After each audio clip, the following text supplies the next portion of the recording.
Mexico came together to condemn Russia's sham referenda as a clear violation of international law and unequivocally rejected any attempt by Moscow to illegally annex Ukraine's sovereign territory. As much as a condemnation of Moscow, the UN resolution is also a resounding affirmation of global support for everything that President Putin is actually trying to destroy. It's a vote affirming the right of every nation, big and small, to have its sovereignty, its independence, its territorial integrity respected. A vote affirming our shared commitment to upholding the United Nations Charter and international humanitarian law. A vote affirming the human rights of all people, including Ukrainian civilians who continue to suffer barbaric atrocities at the hands of Russian forces. With this vote, the world has never been more united in its repudiation of Russia's war, and President Putin has never been more isolated. We just completed our second high-level security dialogue between Mexico and the United States, in which we took stock of important progress toward three main goals that we set out to accomplish together a year ago under the Bicentennial Framework for Security, Public Health, and Safe Communities: protecting our people, preventing transborder crime, pursuing criminal networks. We've made significant progress, reflected in unprecedented investments, legislation, law enforcement action.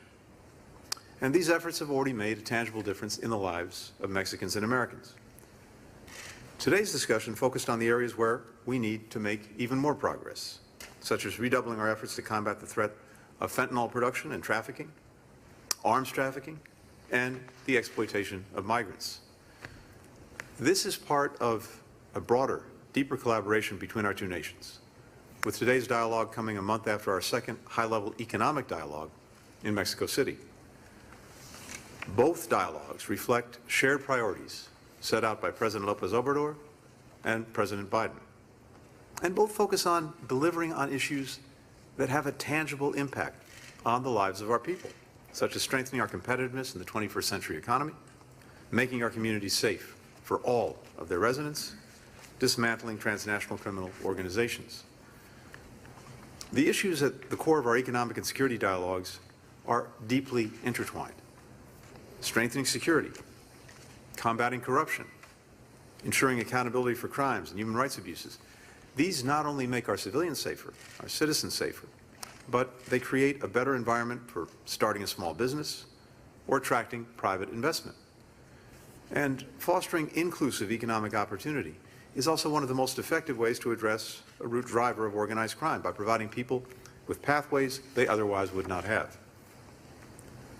While these high-level dialogues happen a handful of times during the year, dialogues are happening at multiple levels of our governments every single day, between U.S. and Mexican diplomats and development workers, prosecutors and law enforcement officers, public health experts, and migration officials.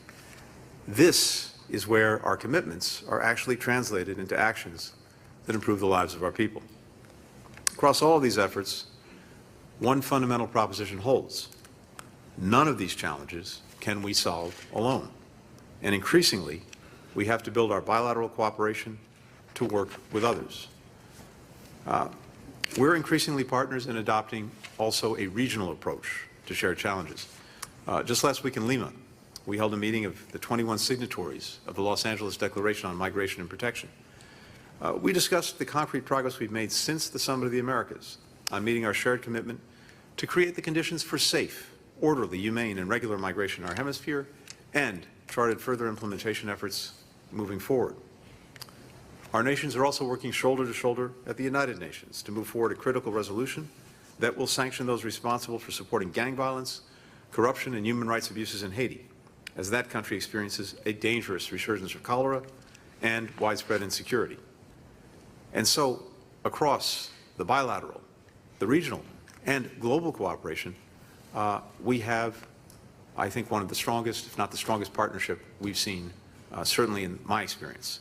And I just have to say we're so grateful to our colleagues from Mexico, both for the substance and the spirit of our conversations today, and indeed every day. With that, Marcelo, The floor is yours. Thank you very much, Anthony. I'm going to turn to Spanish. Muchas gracias por la... Thank you very much for your warm welcome and for our meeting today. President López Obrador proposed a security strategy that starts with dealing with root issues. There are 2.2 million young people who are working, building the future, Centrando Vidas, 500,000. So we're helping many families and people.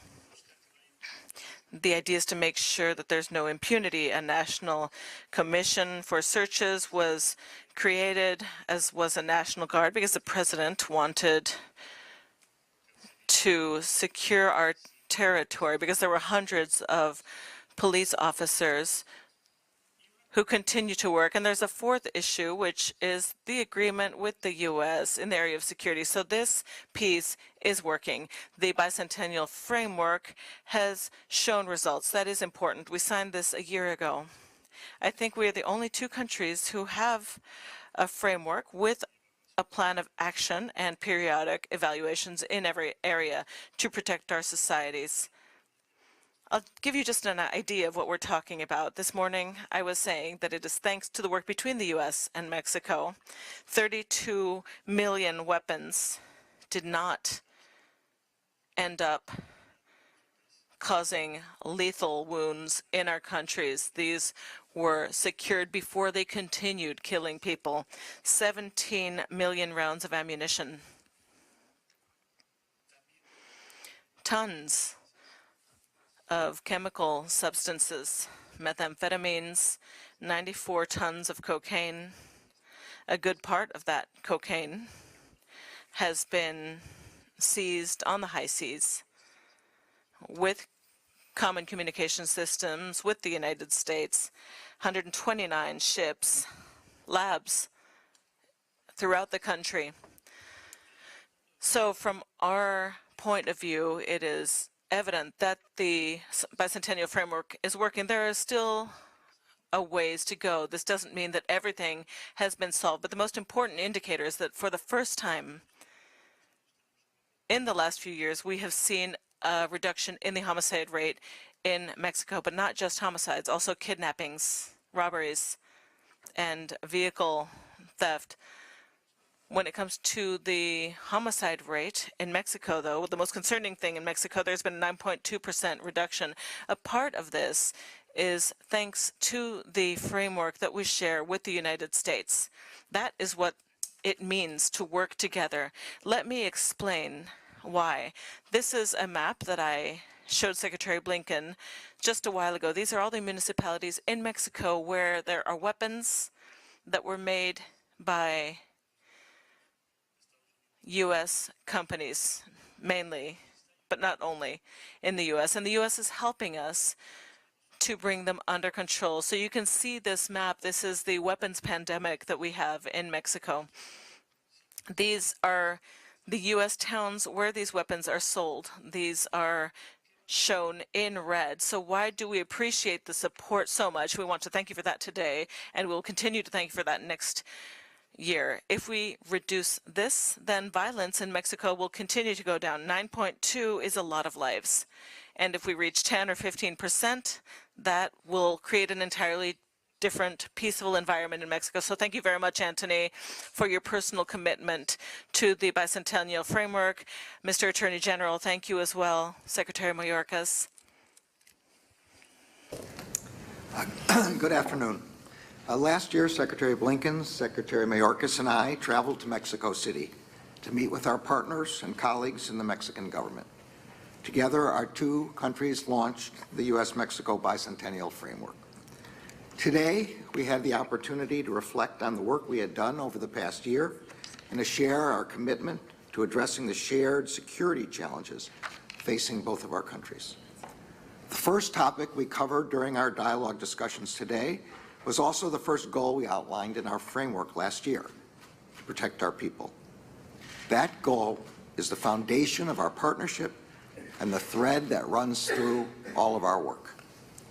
As part of that effort, the Justice Department is working to meet the crisis of substance abuse within our own borders, with a particular focus on fentanyl. We are providing resources to help communities with prevention, harm reduction, treatment, and recovery services.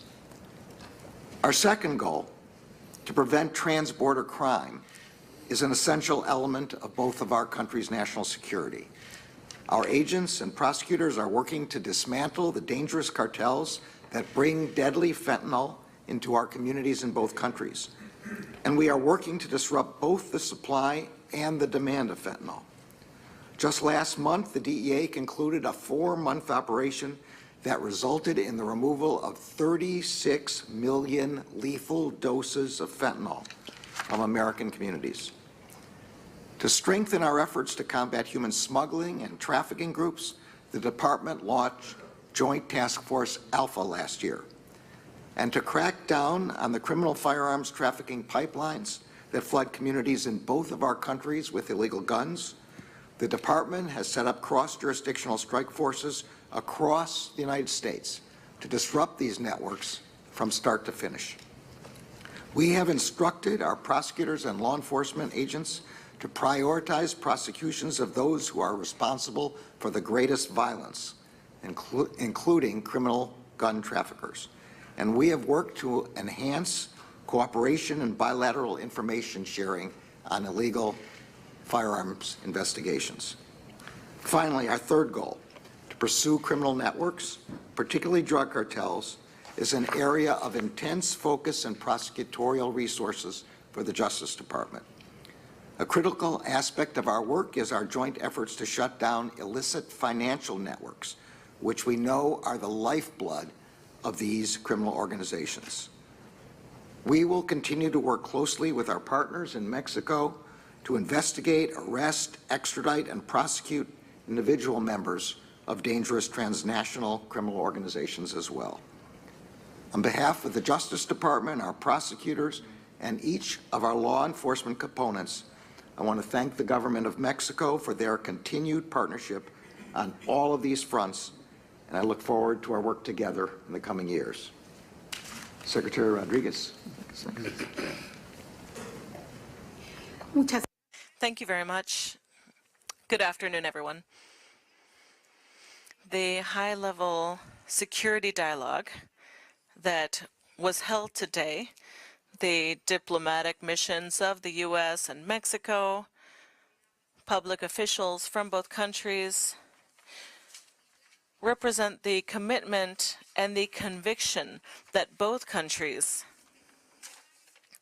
mean to continue to tackle together the cross-border security challenge for the benefit of our citizens. Working together at the international level based on mutual respect is delivering. We are closing ranks in the fight against drug trafficking, which has caused so much violence in our country and has caused a health problem for the United States.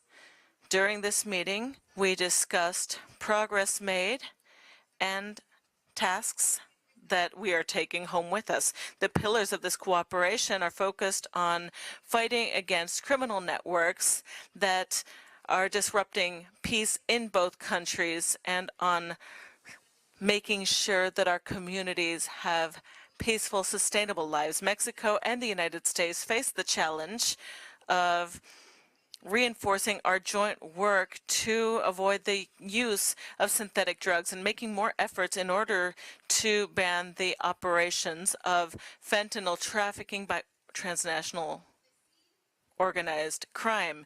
We can say that the bicentennial framework is delivering for the region, and therefore we commit to continue to work together in order to provide more and better results and peaceful outcomes. It is with this in mind that the Mexican cabinet, led by President López Obrador, has two major channels. One, to interfere with the channels of drug trafficking groups using intelligence in order to dismantle structures and arrest the main actors responsible for violence, and fighting drug trafficking, weapons trafficking, and human smuggling. In Mexico, the results are astounding. For example, when it comes to the Mexican fight for zero impunity, we reached the highest number of arrests in history. We went from 65,149 members of criminal organizations, 5,900 of these were members of organized criminal networks. Many of them caused violence, and this was done under the Zero Impunity, Zero Corruption program.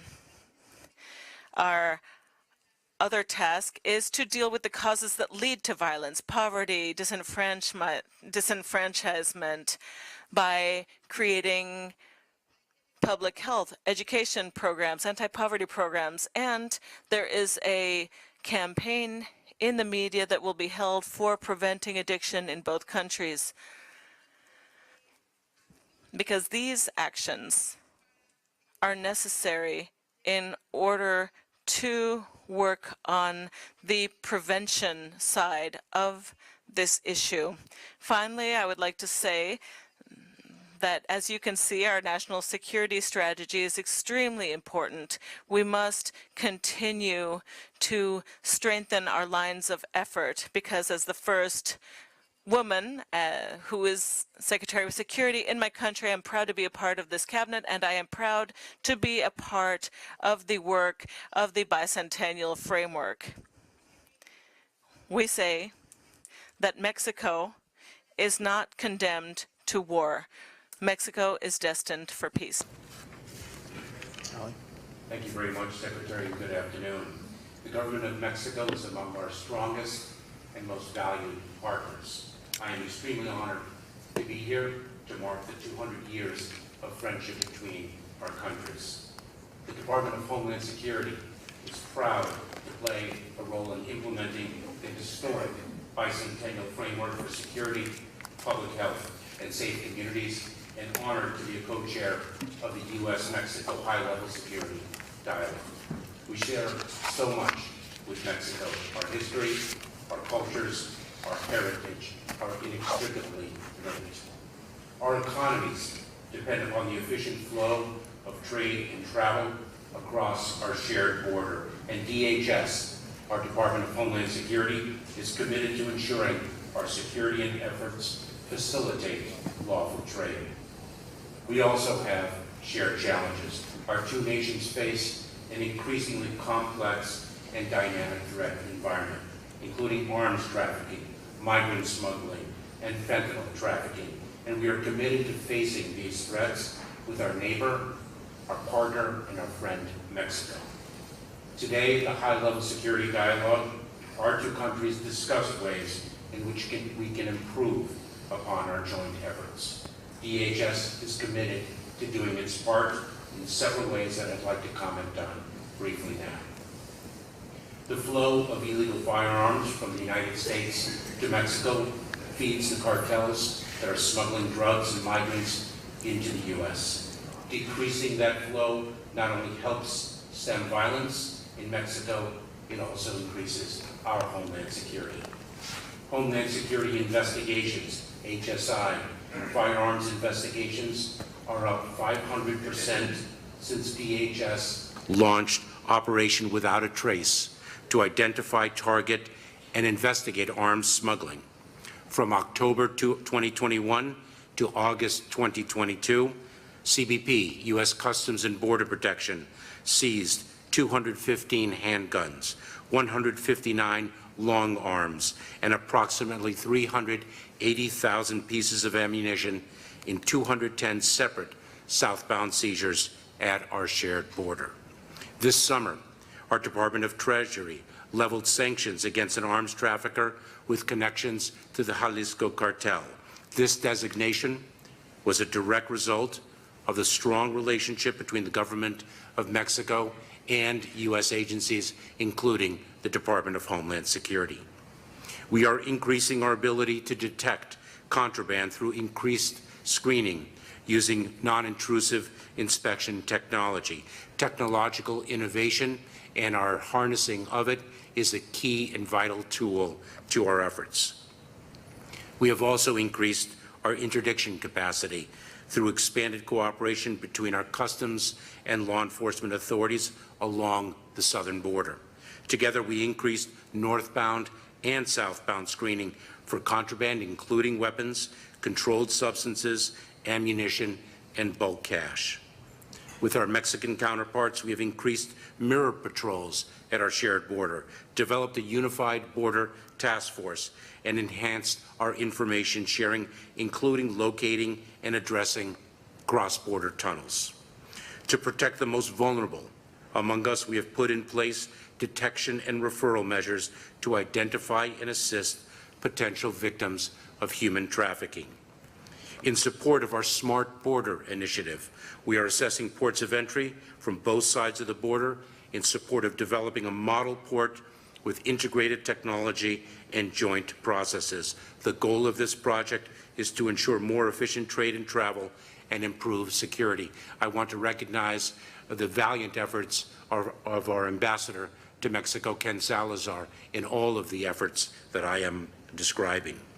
Yesterday, we announced additional steps we are taking to reduce the number of people arriving at our southwest border irregularly and create a more orderly and safe and humane process for people fleeing the humanitarian and economic crisis in Venezuela. Those who attempt to cross the southern border of the United States illegally will be returned.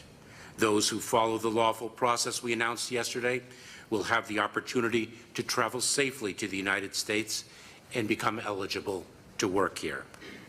We also announced that we will make available nearly 65,000 H-2B temporary non-agricultural worker visas for fiscal year 2023, on top of, in addition to the 66,000 H-2B visas that are normally available each fiscal year. This advances the Biden administration's pledge under the Los Angeles Declaration for Migration and Protection to expand legal pathways as an alternative to irregular and dangerous migration. I am grateful for the close partnership we enjoy. DHS is dedicated to the U.S. and Mexico's shared commitment to security as reflected in the bicentennial framework. This effort will make us stronger and safer together. Thank you. We'll now turn to questions. We'll start with Tracy Wilkinson of the LA Times. Thank you. Thank you and bienvenidos. Secretary Ebrard, for you, please. President López Obrador has been issuing a lot of anti-U.S. Statements lately, a lot of anti-U.S. rhetoric. He's criticized, he says, arming Ukraine is a terrible mistake. Mexico is entering into a satellite installation deal with Putin that some people say has espionage capabilities.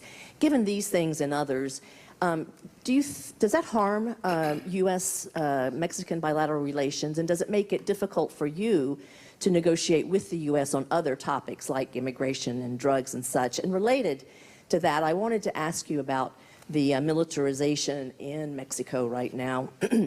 In a country where historically the military has been implicated in massacres and egregious human rights abuses, and we're still, despite the 9.2% drop in homicides that you say has taken place, still thousands of Mexican civilians are being murdered and disappeared with impunity, including more than a dozen journalists this year alone. What then is the rationale and the reason to have the military ever more in the streets, extend their permanence in the streets, something that López Obrador campaigned against, and now including expanding their economic power, unprecedented in Mexico? And to Secretary Blinken, having listed all these things I just listed, does this give you pause or make you question Mexico's commitment to democracy? And if I may, on a very different topic, I apologize. Saudi Arabia issued a statement last night or early this morning over the OPEC deal. accusing the administration of politicizing oil, saying they will not submit to dictates, their word, from supposedly friendly nations? And also, why did the administration ask for a month delay in the announcement, as the Saudis claim? Thank you. Before turning to Marcelo, Tracy, in response to your first question to me, the answer is no. Sí, muchas gracias por las preguntas. Déjame. Thank you very much for your questions. Let me summarize. What President López Obrador is saying is that the involvement of the armed forces must be in accordance with our laws. They have been participating intermittently with no legal authorization to do so, and they were involved in a way that was not very transparent. Now we've created a National Guard, and command was given to the Secretariat of Defense because no one wants any ambiguity. For example, the head of the federal police is on trial in New York. So that's what we don't want to happen in the future. That is the reason. That is the substance of it. Now, Mexico has a system that guarantees rights in our legal system more so than many countries in the world. The fact that you have a National Guard doesn't mean that human rights will be violated. We have a legal system that makes that impossible. And to convince you, I would say the following. Look at the number of complaints with the office at the National Guard, and it's much lower than with any law enforcement agency in the country right now. So that means that we are meeting very high human rights standards. Now, based on what you're saying about journalists, every week we hear about investigations. There are people who are being arrested, masterminds and such. There is no impunity. Every case is being investigated. As to the 12 journalists, when it comes to disappeared persons, investigations are being investigated. They never used to be investigated before. The U.S. is helping us to grow our platform and our forensic capacities. I could tell you, our secretary could tell you our whole story, Ms. Quintana, because she has directed these efforts, things that had not been done in Mexico in the entire century. Now, why is this an issue? Because we are being open about everything we're finding, how many places, how many people were found, how many people have not been found. So everything that was murky before is now subject to public scrutiny, so that ensures that it will not be repeated.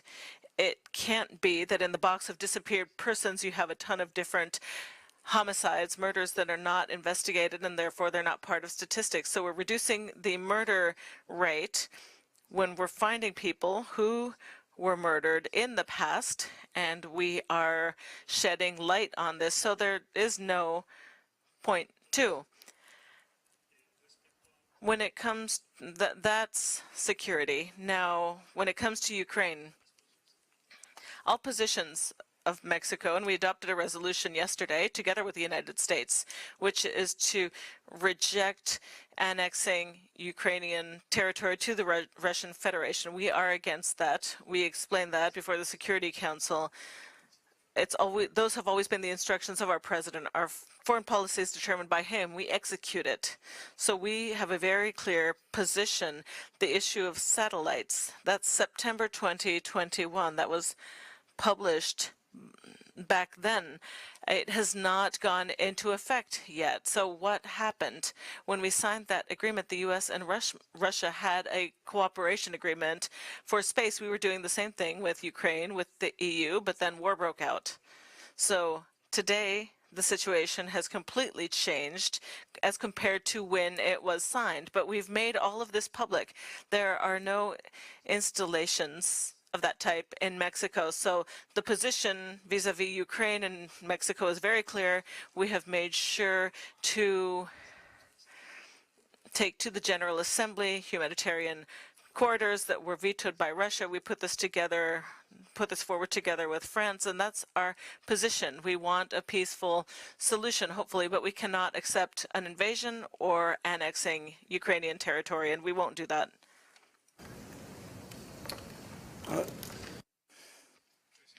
To OPEC, a few things. First, just to review the history here. The Saudis had conveyed to us, both privately as well as publicly, their intention to reduce oil production, which they knew would increase Russian revenues and potentially blunt the effectiveness of sanctions. We made clear that that would be the wrong direction. On that basis alone, the impact that it would have potentially on sanctions, but also because we're in a global economic recovery. The recovery is fragile. We're dealing with headwinds from COVID. We're also dealing with headwinds from the Russian aggression itself. And so now is not the time to take energy off the market. For many, many months now, President Biden has been making clear that our goal when it comes to energy is to make sure that there is enough supply on world markets to meet demand. And particularly as we head into to winter in various places around the world, that's even more important. And so that was the lens through which we saw the OPEC decision. They also presented no market basis for the cuts.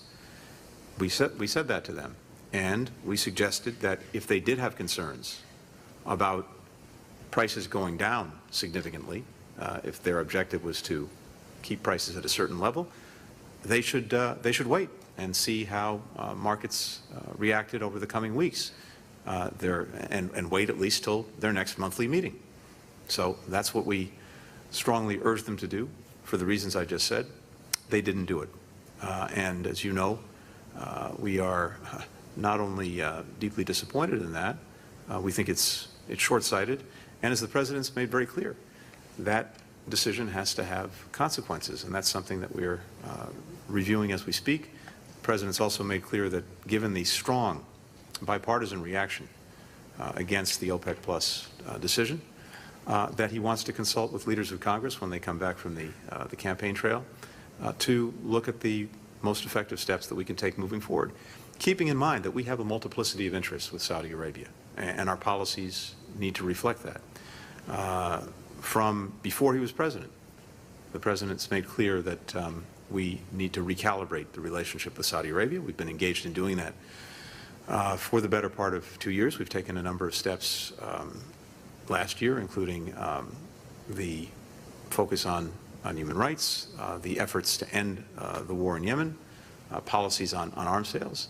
And that process is now continuing with one goal in mind, to make sure that the relationship between the United States and Saudi Arabia more effectively addresses and advances our interests.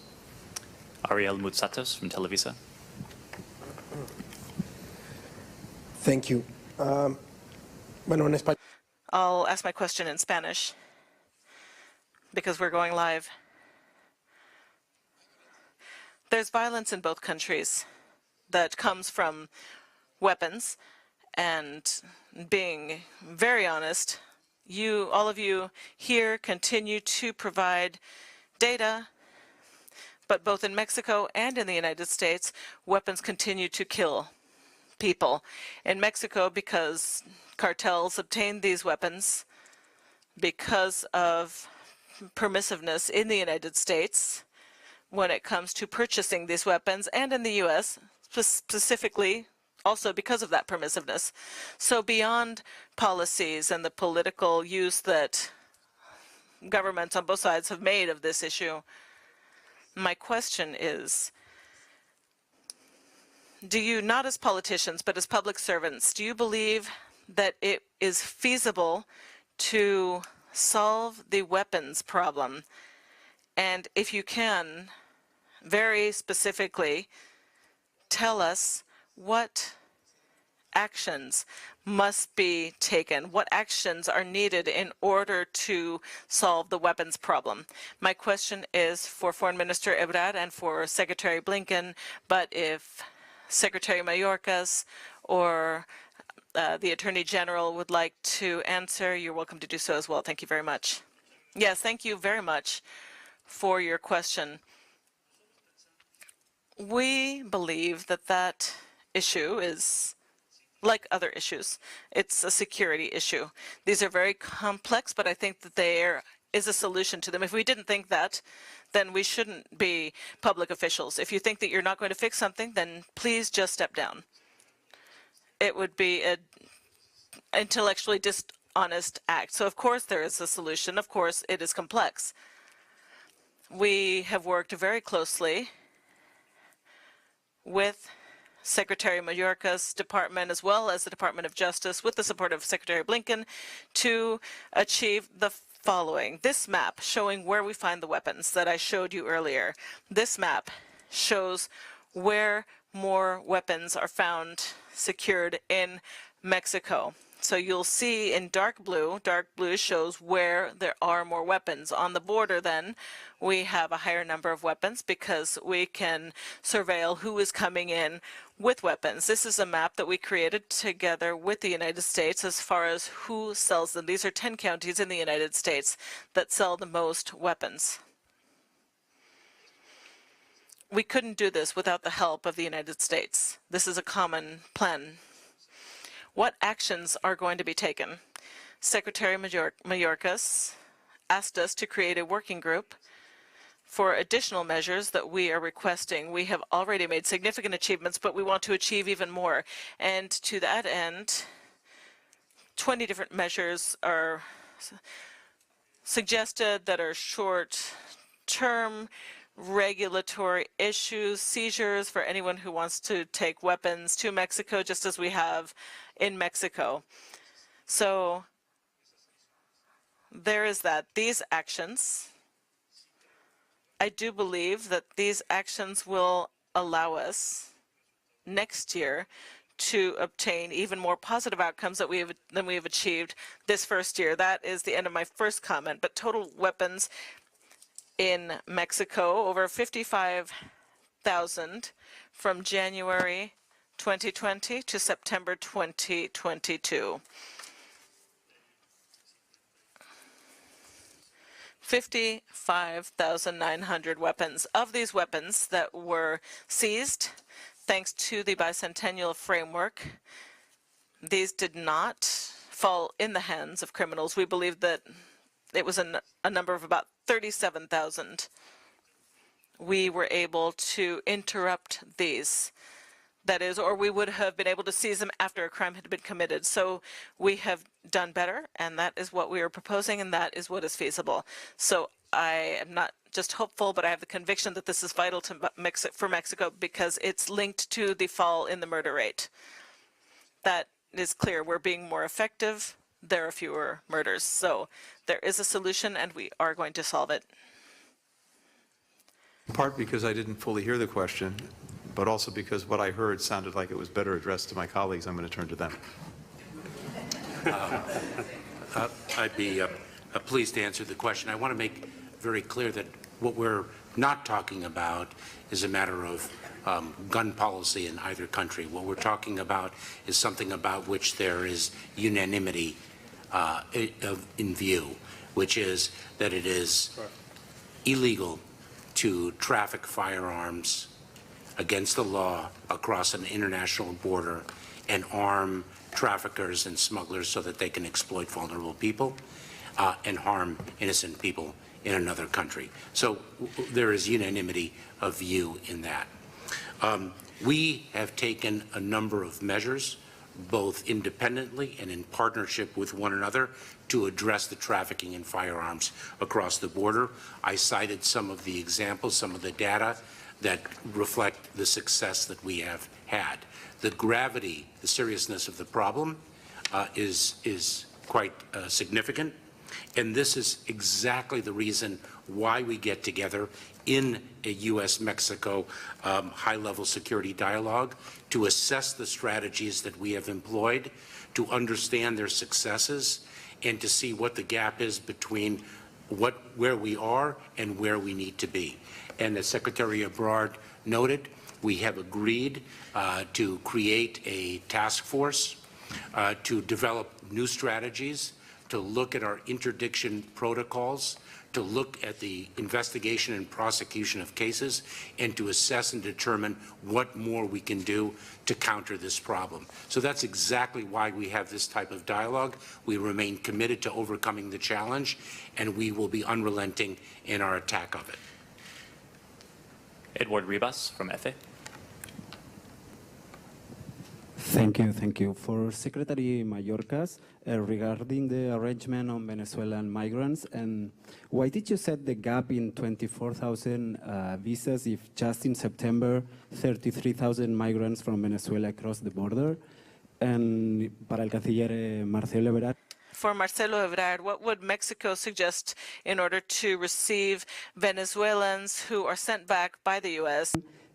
Is the Biden administration considering Haiti's request for troops, and how serious is this deliberation? Thank you.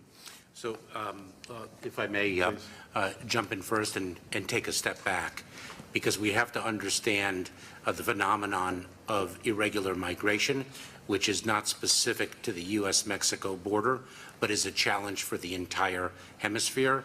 And as Secretary Blinken mentioned in our dialogue this morning, is a phenomenon across the world. The number of displaced people is at an all-time high.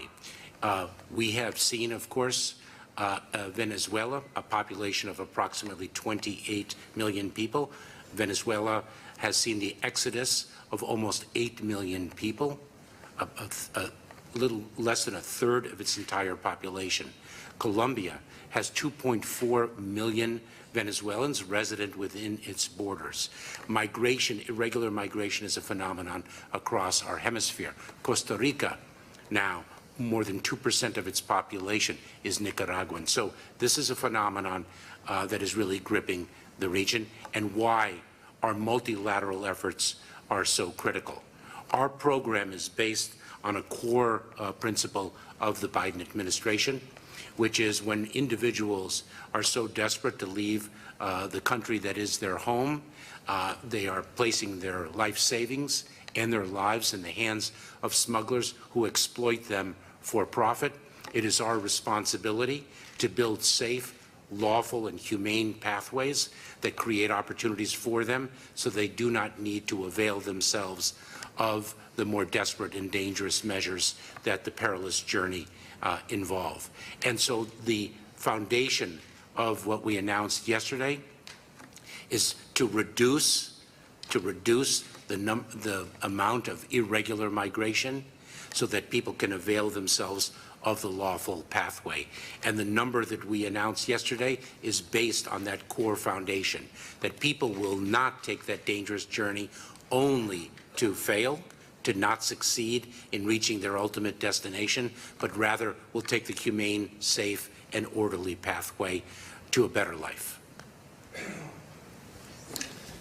Respecto a As far as the number of Venezuelans, let me tell you the following. In Mexico, we have seen an increasing flow over the last 4 or 5 months.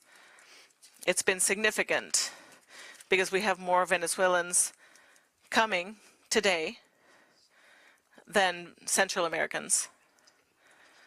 But there are many in Mexico. Those who have asked to remain there are in Mexico. They've asked for work visas, so it's not that we won't receive it. Venezuelans come through our country. Many remain there. They're not coming back from the United States. But what I think is more important than that is that you'll be able to begin a process without having to go all the way there, meaning that people who undertake that journey have problems, but Secretary Mayorkas explained that there is a regular path. With a regular path, there would be a significant reason then for you not to run all of those risks, but to begin the process electronically. And I think that that is very important. But there are many Venezuelans in Mexico. There are in Guatemala, in Panama, Colombia, of course. Could I ask you to just repeat, please, the question to me? I want to make sure that I heard it properly. maybe in English. maybe if you can in English. Oh, was it in English? I just didn't hear it If properly. you are considering the Haiti's request for troops to send troops to Haiti, and Thank you. So, on Haiti, we have, for the Haitian people, an incredibly challenging situation, and one that has a multiplicity of problems. Most recently, of course, the outbreak of cholera, but more broadly, a profound problem in terms of insecurity, where big parts of the capital, other parts of Haiti, are actually controlled by gangs, not by the state. And absent dealing effectively with that problem of insecurity, it's very hard to deal with the other challenges. For example, ports are blocked, roads are blocked, so some of the things necessary to deal with the cholera outbreak simply can't get to where they need to go. That's just one example. We've been working together and with other countries for some time to do a number of things. One of them is to increase the capacity of the Haitian National Police. The other is to support a political dialogue with the Prime Minister, with the Montana Group, with other stakeholders to try to advance Haiti toward elections. But one of the challenges in effectively dealing with insecurity is the nexus between the gangs and some of the elites in Haiti and outside of Haiti who are supporting them and directing them for their own purposes, not for the good of the country or its people. So we've been working together at the United Nations, including just this week, to impose sanctions on those who are actually taking actions that support violence and support gangs. At the same time, we have to look at what steps are necessary to effectively support the Haitian National Police, and whether there are other things the international community can do to help Haiti provide security effectively for itself. That's exactly what we're looking at now. We're talking about that among various countries in our hemisphere and beyond, and of course we're talking to the Haitians about it. Final questions from Jesus Esquivel from Proceso. Thank you. My question is for Secretary Blinken, and I hope you don't pass the ball to Secretary Ebrard. You respond directly. Yesterday in a teleconference, Undersecretary Zúñiga announced that under the works on the bicentennial has been dismantled dozens of criminal organizations. But I asked him about where are these criminal organizations were dismantled, if there are American organizations or Mexican cartels, because every time you guys mention cartels, everybody's thinking about Mexico. And probably Attorney General Garland knows exactly what I'm talking about. The DEA and FBI have a strategy called the American cartels. And I wonder if these organizations are American cartels, talking about gangs or motorcycle clubs who are directly involved in the distribution, sale, and transportation of fentanyl and all methamphetamines. And my question has to do with also the arms, because every time you guys mention the drug problem in the US, you look to the South.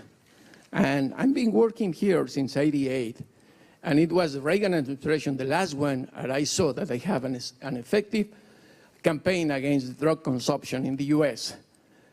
Fentanyl is causing the death of 270 people every 24 hours. It is an accumulation of lack of work on a health and education problem in the US. It's not always Mexico. And the numbers of the arms that have been confiscated demonstrate that the US is not doing nothing in the southern border to stop the arms. By the contrary, Mexico has to go to the federal courts in the US in frustration because you guys are not working as you just told us. So I hope, even if you disagree, be honest and tell us exactly what cartels are you talking about, or Zúñiga was talking about, and also what else you're going to do besides words to stop the arms trafficking to Mexico. And the last question is for Secretary Rosa in Spanish. Están bajando los homicidios, es cierto, pero la being reduced, but insecurity in Mexico is enormous. In the state of Mexico, and you know that, there are some municipalities that are run by criminals. They establish the price of the chicken, of the meat, of everything, and they don't want to go to the state of Mexico because the elections are coming. So my question is, do you think that with the numbers that we had in the Mañanera, people in these people are going to keep quiet when the reality is different, when nobody's being arrested, nobody's being investigated? Thank you. Thank you very much. I'm not going to pass the buck to my friend Marcelo. I may pass it to my colleagues, however, who may be better placed. But let me say a few things based on your question.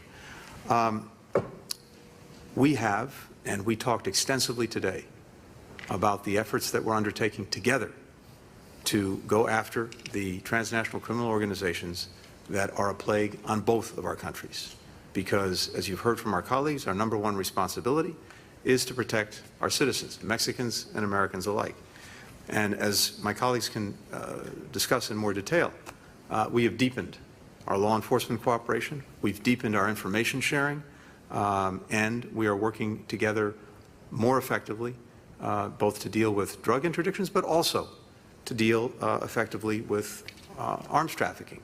As you know, we criminalized for the first time this year the illicit trafficking in weapons. That is a very important tool. The numbers in terms of the seizures are up significantly from a year ago. So I think it's, I would disagree with the proposition that there have not been results. There have been, there are, but they're also not sufficient. And that's exactly what we recognized and talked about today. How do we intensify these efforts? Every weapon seized is potentially a life saved. Every drug lab that is disrupted is potentially a life saved. And as you've heard from all of us today, and we have the detailed information to support it, lots of lives have been saved as a result of our efforts. But we both believe that we have to do more because the magnitude of the problem is great. Let me just say on fentanyl before turning to my colleagues. We have about 110,000 deaths by drug overdose in the United States every year. Of those, roughly 70 to 75% are tied to synthetic opioids, notably fentanyl. So this is killing more people than gun violence and traffic deaths combined. So we are deeply committed to acting effectively against it. Mexico is also experiencing directly the ravages of fentanyl and synthetic opioids. Deaths are going up there as well. We have a comprehensive effort together that focuses on every aspect of the problem, starting with education. You've heard also Secretary Rodriguez speak to this. It's vitally important that we educate all of our people, especially our young people, for whom this is particularly dangerous, about the threat from fentanyl and synthetic opioids. We are doing that, and I think the Attorney General can speak to the campaign that we're undertaking. Mexico is doing something very similar. We are working very hard as well on making sure that the precursors that go into making fentanyl and other synthetic opioids that are legal, but then get diverted to illicit purposes, that the international community is doing a much better job in tracking those and making sure that if you're sending chemicals somewhere, you know who you're sending them to, and they're not diverted. We're cooperating very much on that. Mexico has put in place some important procedures to make sure that that happens. We've been doing the same thing. The two of us together will be working with other countries on this, and also the private sector, which is critical.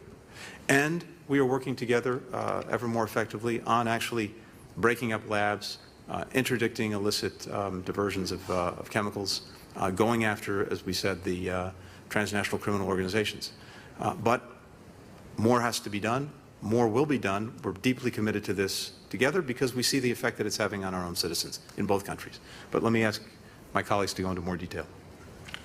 Only to add to what the Secretary of State said, to begin with on the drug issue, We are focused on following this from the beginning all the way through to the end. So organizations that ship precursor chemicals, organizations that transform the precursor chemicals into fentanyl, organizations that press the fentanyl powder into pills, organizations that transmit them across the border, and then, yes, organizations in the United States that distribute in large scale throughout the country, and then on a regional basis, and then within cities. We have to attack each node, and we are doing this. The DEA has an enormous program in partnership with Department of Homeland Security and our United States Attorney's offices to hit organizations at every level, and our partnership with Mexico is essential to our ability to deal with transnational criminal organizations. Also, as the Secretary of State said, we have to have an awareness campaign. And the DEA, in its One Pill Can Kill campaign, in just a few months, took more than 30 million pills off the streets. These are lethal dosage pills. So we know that how serious this matter is. DEA is engaging at a community level, in a community level campaign to make the communities aware, at a parent level campaign to make parents aware, and we're now considering a joint public campaign. Now, on the firearms matter, I think Secretary Mayorkas said it very well in saying that when illegal gun traffickers sell across the border to the cartels and drug organizations, those drug organizations then use that to protect their shipments back to the United States and damage the United States. So the injury is on both sides of the border. That's the reason we are working together so hard. And we are working together so hard thanks to funding from INL and work by the ATF. We have steadily worked with Mexico to build its e-trace capacity. I'm hoping that that is how they were able to come up with those maps, which map illegal guns in Mexico and where they were originally sold in the United States. That will help our ability to interdict and to prosecute illegal firearms trafficking. As the Secretary of State mentioned, just this summer in the bipartisan statute that was passed, it gave us authority to prosecute illegal drug trafficking, enhanced the penalties for that and for straw purchases, allowed us to use wiretaps and other methods that we didn't have available before. And so we are engaged in that. Just last month, we had our first prosecution under this very statute.